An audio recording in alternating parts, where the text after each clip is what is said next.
Saudações pessoal, e aí, tudo beleza? Bom, hoje eu estou começando um novo quadro aqui na garagem e é um espaço que eu já estava pensando em criar há algum tempo, mas eu falei, cara, vamos aproveitar e fazer isso, né? A gente está sempre pensando em novidades e coisas diferentes para o canal. Ao longo dos anos, como vocês sabem, eu sempre comento aqui, eu cresci vendo e depois lendo, né, a Quatro Rodas, principalmente, que era a revista que meu pai comprava. Todas aquelas quatro rodas dos anos 80, aqueles testes comparativos e tal, eu tive. Tinha na época em casa. Logicamente, com o tempo a gente vai se desfazendo das coisas, não vai guardando, né? Eu conheço pessoas que têm coleção de quatro rodas desde o número 1, mas não foi o meu caso, né?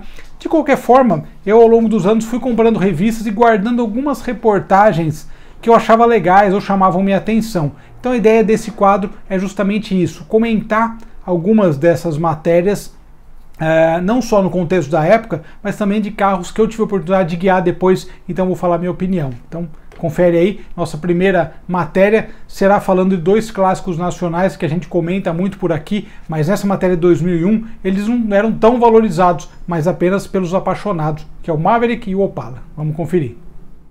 Muito bem, olha só que bacana, título da matéria, Ídolos de uma Geração, e a gente tem aqui um Opala e um Maverick. A história, eu lembro que na época a história do Maverick chamou muito minha atenção, porque ele era o único dono. Ó, Wilson Tom, também assessor de imprensa hoje, e fotos do Pedro Bicudo. Muito belo trabalho, belo trabalho. Olha só que interessante. Essa revista, né, é de 2001, ó, setembro de 2001, e eles mostram aqui, ó, esse Opala com as rodas do Diplomata. Particularmente não gosto muito, tem gente que usa até hoje, mas eu gosto mais das originais. Mas olha só que legal, eles dão um contexto de época, né, falam da história do Opala, e é bem interessante porque esse é um Opala 73, né, e eles comentam aqui, inclusive do proprietário, né, justamente a história que é legal, né, eles falam do proprietário desse carro, e depois eles falam que esse carro teve só 3 donos, né? Ou seja, é engraçado que a reportagem mostra a placa do carro, inclusive, né? CHT 6694, se alguém conhecer, manda para o proprietário atual, que essa matéria é de 2001, ou seja, está com 21 anos, né? Olha só que legal, falando das características, Opala original, e aqui ó, que interessante, apesar de ter ficado parado durante 2 décadas, a história desse carro é legal. Então, o Opala 73 se encontra em excelente estado, como mostram seus detalhes. Apenas as rodas não são originais. E aqui, ó, por dentro, destaque para o ar-condicionado. E tem pouco consumo naquela época, que funciona perfeitamente, né?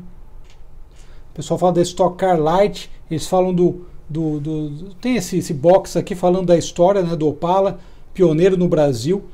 Mas o que é interessante justamente dessas matérias é a cor do carro e o contexto de época, né? Há 20 anos atrás. Os preços, aliás, meus amigos, eram bem menores, né, do que hoje. Agora, esse Maverick, realmente, cara, quando eu vi, se alguém conheceu o proprietário, marca também. Eu lembro de quando eu comecei a trabalhar em 2007, 2008, aqui na garagem, quando começou a garagem, eu lembro de ter visto esse carro já em evento, FVO 1978, e pertencia...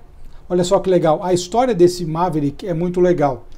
O proprietário, que era o mesmo desde 78, olha lá, ó, tá vendo? Ernesto Augusto Lázaro Filho. Ele foi na concessionária Ford em 78, e daí o que ele fez? Ele queria um laranja, uma cor mais viva, só tinha prata. Aí ele falou, não vou querer então. Daí ele saiu na rua, viu um prata e falou, pô, gostei, eu vou comprar. E olha só que interessante. Justamente ele fala aqui, ó, é esse mesmo, não é meu, entendeu? Ele começou a cuidar do carro, entrou no clube do Ford V8 desde 85, né, ele deixou de usar o carro diariamente desde 85 e passou a cuidar do carro, a utilizá-lo aí de uma maneira mais como um carro antigo, né, digamos assim, né?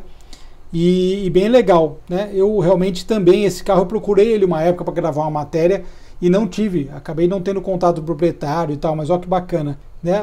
Já tinha esse volante diferente, não tinha mais volante de 3 raios, mas o que é interessante dessa matéria justamente é o fato de que ele era o único dono, né? Ou seja, um carro de 78 a 2001 com um único dono, história muito legal. E a história aqui, basicamente, eles não falam de impressões ao volante, né? Basicamente, a ideia dessa reportagem é somente contar a história e mostrar os carros. Mas a história dos dois exemplares, principalmente a do Maverick, o único dono, é muito legal. Será que está com o mesmo dono até hoje? Se alguém souber, comenta aí.